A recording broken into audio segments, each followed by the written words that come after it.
But if I look at your finances, you got 423 million bucks of debt as of March. I don't know what it stands at today. You've got a big credit Yeah. facility which you've drawn down 92 million of.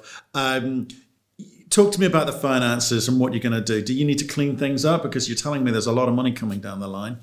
Yeah, I mean, we have net income of over $100 million a year right now. We did draw down $50 million from our facility during COVID-19 when we didn't know which way the world was going. Subsequent to that, Investment Quebec, the government of Quebec, put an $85 million private placement in at a 10% premium to market. So great shareholder. And Quebec is the most proactive mining government in the world. They're the only ones that actually will write a government check to be equity partners with you. So we have a home court advantage of being what I believe is the best mining jurisdiction in the world, with the most supportive government, and they own collectively 22% of our company. So we are unique in that we do have a huge shareholder that backs the play. And they participate with us in different deals. The Queso Depot has a right to participate up to 20% in certain deals, depending on the condition, directly with us, which sometimes they do. So we can talk. We cast a much larger shadow than we do, and we've also been able to work debt directly through the pension plans at lower cost than some of the other groups. So we can bring both equity, debt, and the royalty money to the table.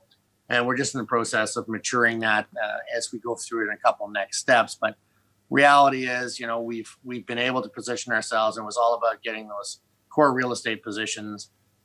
There was more drilling on our royalty lands last year collectively than there was almost in the rest of the world, because Canada was drilling and everybody else was shut down. So that's a big advantage for shareholders, is that every time the drill bit turns on one of our royalty lands and we don't pay for it, it's upside for us. Okay. We've had significant discoveries. What do you or the board feel any pressure financially? Because I know you just got Investissement Quebec to put that money in as equity. Is that what's driving the confidence here? Because again, I'm just trying to get back to why aren't investors, some investors behind you with this vision that you have, if you've got the financial ability to help you deliver these things. Yeah.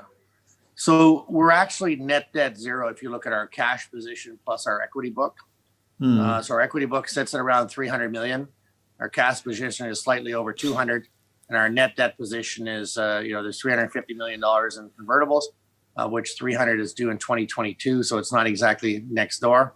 And then the rest of it's on our acquisition line, which we are in the process of using for acquisitions. So we're pretty comfortable with our balance sheet. We try to run a net debt zero basis balance sheet. So that's where we sit right now. Obviously, one of the big equity positions is the Osisko Mining, sits over 140, $160 million on a mark-to-market basis. So that's why we're pretty relaxed about where we are. The way that we put the debt on our balance sheet was we did a $1.1 billion acquisition from Orion for a royalty portfolio in 2017. So the debt didn't occur because of anything except building NAV. So we got NAV when we did that debt exchange, and we built our GEOs up to 80,000 ounces a year. So it's a pretty good ratio when you look at it symmetrically in terms of the balance of things, and we try to maintain that close to our positive zero, net debt zero.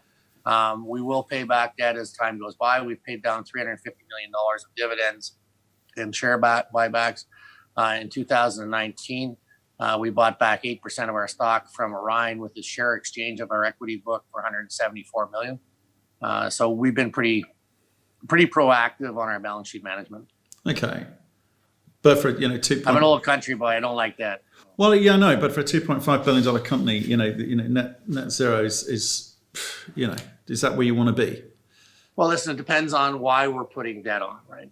So, I mean, I'm willing to put debt on if we have producing assets that we're acquiring. I'm not really, too keen to put debt on in terms of medium to long-term opportunities, but for near-term opportunities, that's what acquisition lines are for. And traditionally, most of the royalty companies do use their acquisition line and convert to debt because it's a tax-efficient way to do things. The other thing that I would say is that, we have huge tax pools. We're onshore dominantly.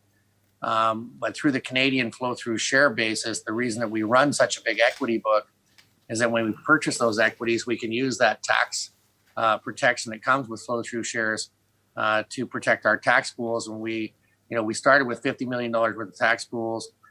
We've made almost $800 million in revenue onshore, and we still enjoy tax pools in excess of $350 million.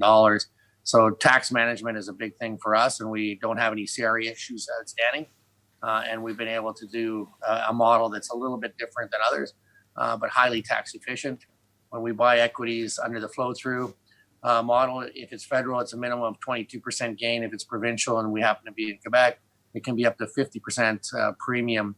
So if you pay $1 for a stock, we execute the same transaction using flow-through, we would have only paid a net of 50 cents for the same equity that you bought. So it's a bit unique, a bit complicated, but it saves a huge amount of money for us and makes a marginal asset look pretty good.